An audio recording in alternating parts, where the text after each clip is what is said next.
ত্রয়োদশ জাতীয় সংসদ নির্বাচন সামনে রেখে আজ বিকেলে নির্বাচনী ইশতেহার ঘোষণা করবে বিএনপি। দলটির চেয়ারম্যান তারেক রহমান আনুষ্ঠানিকভাবে এই ইশতেহার ঘোষণা করবেন।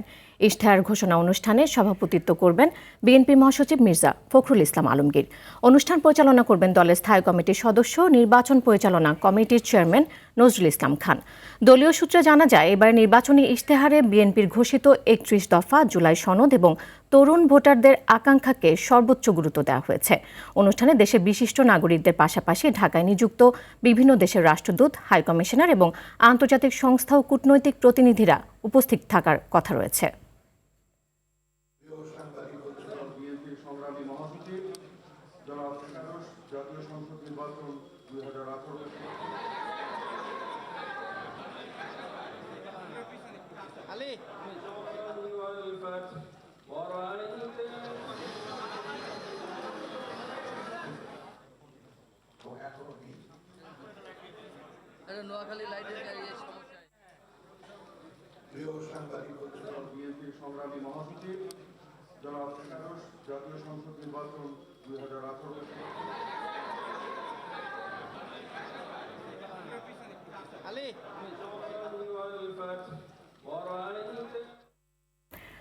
দর্শক, এই মুহূর্তে সোনারগাঁও হোটেলে বিএনপির ইশতেহার অনুষ্ঠান থেকে সরাসরি যুক্ত হচ্ছেন সহকর্মী শামীম চৌধুরী।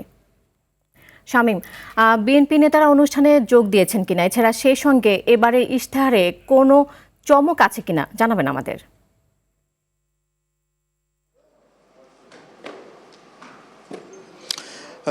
নীরা, দুপুর 3:30টার সময় এই সোনারগাঁয়ের বলরুমেই বিএনপির এবারের নির্বাচনী ইশতেহার ঘোষণা করা হবে। আর ইশতেহার ঘোষণা করবেন BNP chairman Tarique Rahman.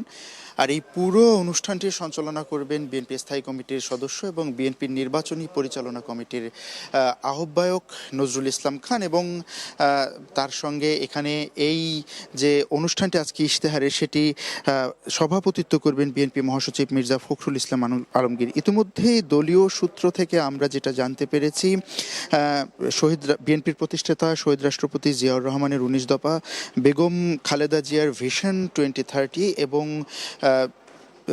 BNP chairman Tarique রহমানের রাষ্ট্র কাঠামো গঠনের 31 দফার সমন্বয়ে কিন্তু এবারের বিএনপির এই ত্রয়োদশ জাতীয় সংসদ নির্বাচনী ইশতেহার ঘোষণা করতে যাচ্ছে, যার সঙ্গে সংমিশ্রণ থাকবে জুলাই জাতীয় সনদের যে বিষয়টি, সেটিও এর সঙ্গে সম্পৃক্ত থাকবে। এখানে বিভিন্ন দেশের রাষ্ট্রদূত, বিভিন্ন সামাজিক সাংস্কৃতিক সংগঠনের নেতৃবৃন্দ এবং বাংলাদেশের অন্যান্য রাজনৈতিক নেতৃবৃন্দদেরকে আমন্ত্রণ জানানো হয়েছে। কিছুক্ষণের মধ্যেই এখানে হয়তোবা তারা এসে উপস্থিত হবেন এই বিএনপির ত্রয়োদশ জাতীয় সংসদ নির্বাচনকে কেন্দ্র করে যে এবারের নির্বাচনী ইশতেহার ঘোষণা করবে। এখানে বিএনপির যে স্লোগান আগে থাকতেই বলা হয়েছিল, বিএনপি চেয়ারম্যান তারেক রহমান বলেছেন সবার আগে বাংলাদেশ, সেই স্লোগানকেই কিন্তু প্রতিপাদ্য বিষয় হিসাবে রেখে এবার নির্বাচনী ইশতেহার ঘোষণা করা হয়েছে, যেখানে ফ্যামিলি কার্ড, কৃষক কার্ড, শিক্ষা, স্বাস্থ্য সহ 8টি বিষয়ে গুরুত্ব দেওয়া হবে। তো নীরা, এখন পর্যন্ত আনুষ্ঠানিকভাবে ইশতেহার ঘোষণা করা হয়নি। 3:30 নাগাদ বিএনপি চেয়ারম্যান তারেক রহমান নির্বাচনী ইশতেহার ঘোষণা করবে। এই ছিল এই সোনারগাঁ থেকে সর্বশেষ। শামীম, আপনাকে ধন্যবাদ।